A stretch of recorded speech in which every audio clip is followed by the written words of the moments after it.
The gospel is the good news, the death, burial, and resurrection of Jesus Christ.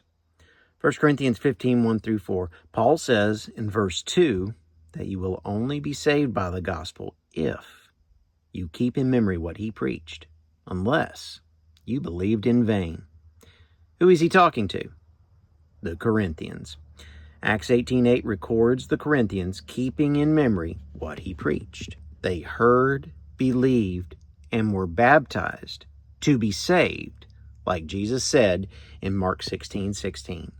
The Corinthians hearing, believed, and were baptized. Acts 18, verse 8. Paul says, if you don't obey the gospel, you get flaming fire and the vengeance of God. 2 Thessalonians 1, 7 through 9. Paul recounts the Romans obeying the gospel in Romans 6, 3 through 17. Do you not know so many of us as were baptized into Jesus Christ were baptized into his death? There's the death part of the gospel. Therefore we were buried. There's the burial part of the gospel. With him through baptism. Do you think you can be saved without being with Jesus? Into death. And just as Christ was raised, there's the resurrection part of the gospel. From the dead by the glory of the Father, even so we too should walk in newness of life.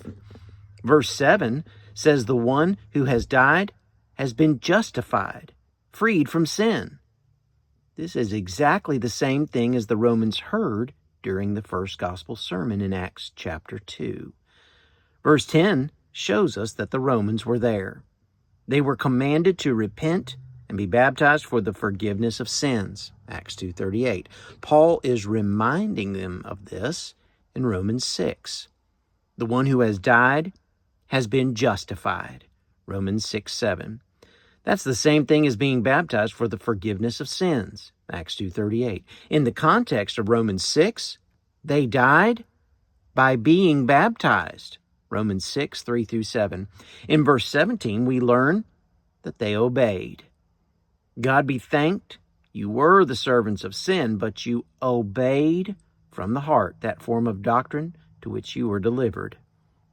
The Romans obeyed the death, burial, and resurrection of Jesus Christ by being baptized. They obeyed the gospel by being baptized. If you don't obey the gospel, you get flaming fire and the vengeance of God. 2 Thessalonians 1, 7 through 9. Don't believe me. Test me as God commands. 1 John 4, 1. I'm not against you. I'm for you.